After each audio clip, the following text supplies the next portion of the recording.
Everyone goes to Peru to go visit Machu Picchu.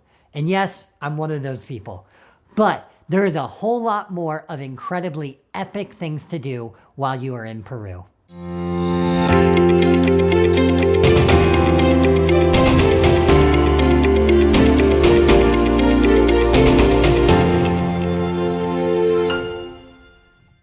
So there is a ton of things you can see and do while you're in Peru. Peru is actually one of the 20 largest countries in the world, so there is countless things you can do. Today, I'm just gonna talk about 4 different things to do while you're in Peru outside of Machu Picchu. So if you're coming to visit the country of Peru, you almost certainly are gonna have to fly into the capital city of Lima, Peru first. So while you're in Lima, you definitely need to check out their culinary scene. They have incredible food at a very affordable price, at least coming from an American standpoint, is very affordable and really, really good food. Lima is also known for their architecture, their colonial history, and so there's a lot of really cool older buildings. I actually really enjoy history, so seeing all these really old buildings was fascinating and really exciting for me because in America, you don't exactly have the oldest buildings in the world. I think my favorite part though, when I was in Lima, was going to the Miraflores area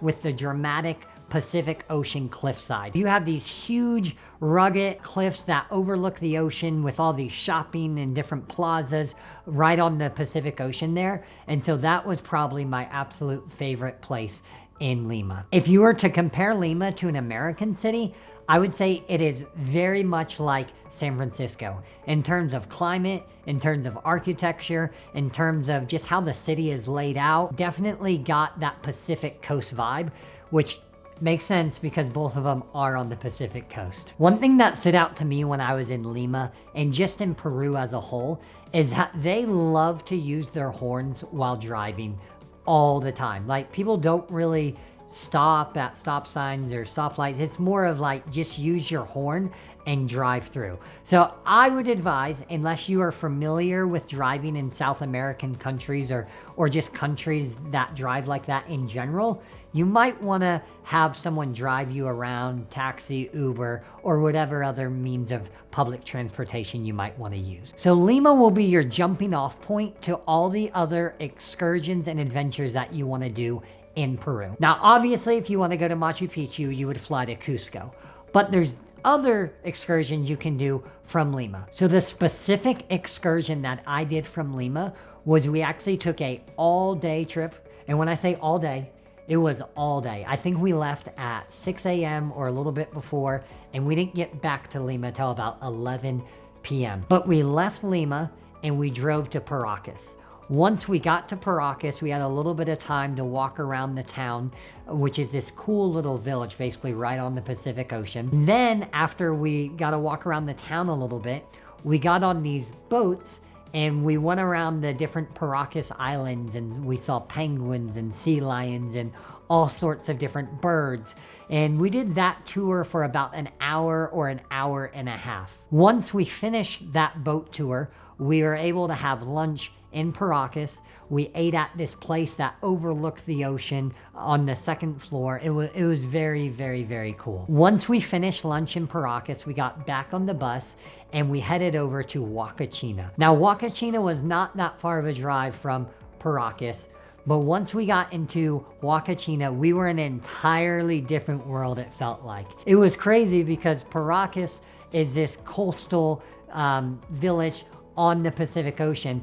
And then we end up in Huacachina, which is this massive, massive desert oasis. The reason I say desert oasis is because it's all desert, but in the middle, there's this little lake or body of water of some sort that has some palm trees around it. So it's pretty interesting. But let me tell you, these sand dunes in Huacachina were wild. I mean, we're talking some of the largest sand dunes in all of South America. What we did once we got to Huacachina is we were gonna do a buggy ride. We were then gonna sand ski and sandboard down these massive sand dunes in Huacachina. So the first thing we did, we got fitted for our boots for sand skiing down. And then once we got all of that, we went over to where the buggies were. The moment we got in the buggies and they turned these on, man, these things were fun.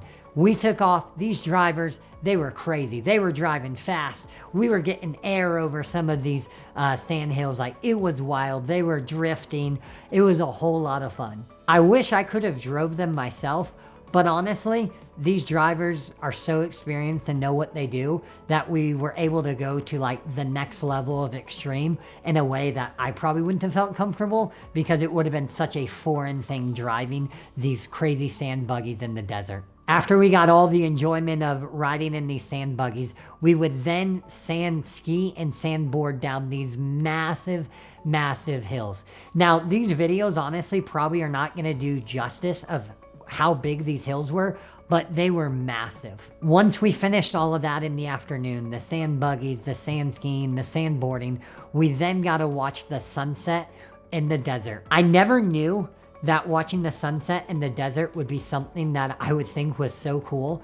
But if you've never done it before, trust me, you need to watch the sunset in the desert over these sand hills, because it was absolutely spectacular. Once we finished all of those adventures up, we got a quick bite for dinner, and then we headed back to Lima to finish this epic day in Peru. All right, another very cool area to see in Peru is gonna be in the greater Cusco area.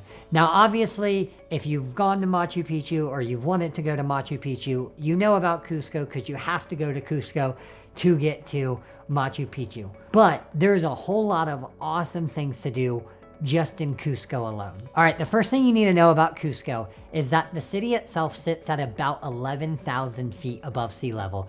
So you will definitely be out of breath. And then to make matters worse, everything is uphill in that city. And so you definitely are gonna be out of breath. So just know that you might need a day or 2 or 7 to acclimate to that air there. When you're going around exploring the city though, there is so many cool things to see. I think my favorite area was just the general square area, which was called Plaza de Armas.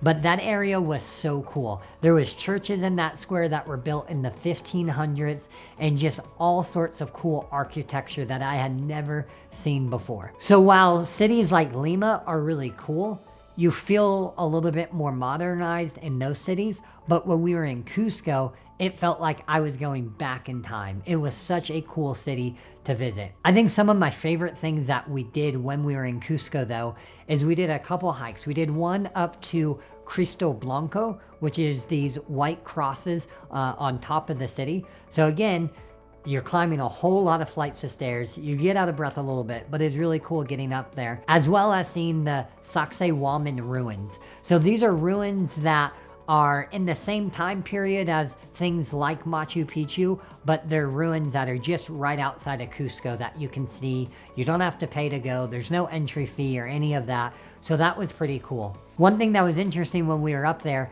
is there's just alpaca and llamas all over the place. Now, to be honest, I don't know which are alpacas and which are llamas, so I'm just gonna say both because we saw one of them, if not both. But they were both, or one of them, was all over the place up there. The food scene in Cusco was also really good. You definitely could have a lot of unique, interesting foods. So one of the most popular foods to try when you are in Cusco is to have guinea pig. Now, I'll be honest, I was not brave enough to try it because if it didn't agree with my stomach, I really didn't feel like feeling really bad when I was in Cusco.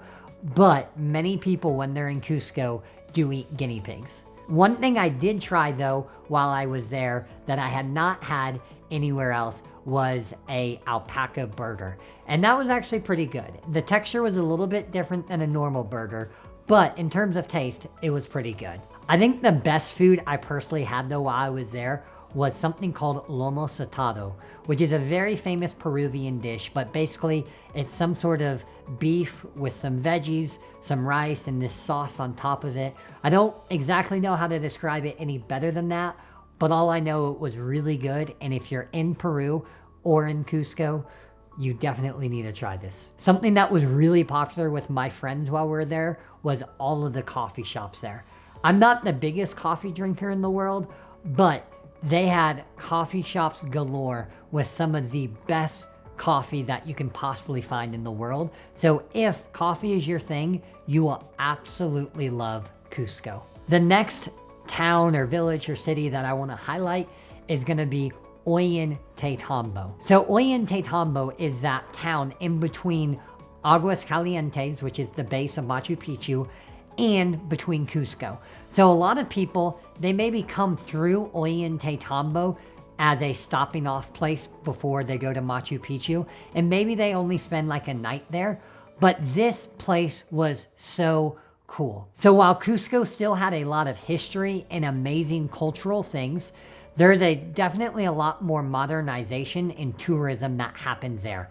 Whereas when we were in Ollantaytambo, it felt way more local and less touristy, which was really cool to see that side of the Peruvian countryside. Another thing about Ollantaytambo is they have ruins that you can go hike up to that are like right outside the city as well. So similar to the ruins outside of Cusco, there is ruins outside of Ollantaytambo that I would definitely recommend going to. One thing you should know about Ollantaytambo is when you first get off the train, there is a few places and spots, but really it's mostly like car rental services to take you back to Cusco, maybe a few lodges. But to really get to the heart of Ollantaytambo, you have to go a mile or so to get to the actual town center. But it's absolutely worth going there. One thing about both Ollantaytambo and Cusco is that their roads are so narrow. Like there's these roads that truthfully only one car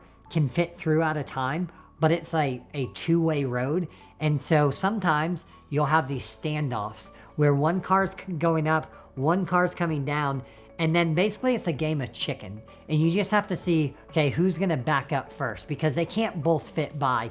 And so I was actually able to witness one of these standoffs, and it was actually pretty funny. We're joking with people on the street that we needed to start betting on like what side was gonna ultimately win out. So beyond Machu Picchu, there's actually a lot to do in Peru. And honestly, I only just scratched the surface of things to do in this video. The things I talked about were things that I personally did on my trip, but there's a lot of other things that you could do beyond what I did. Truthfully, you could probably spend 2-3 weeks in Peru and still not even see everything in that country. If you enjoy travel, if you enjoy adventure, if you enjoy seeing new cultures, I would absolutely recommend visiting Peru. It is such a cool place. If you enjoyed this content, please like this video. It really does help a lot. As well, if you could subscribe, that would mean a lot. Comment down below. I'll get back to you on your comments if you have any sort of questions, and I will see you in the next video.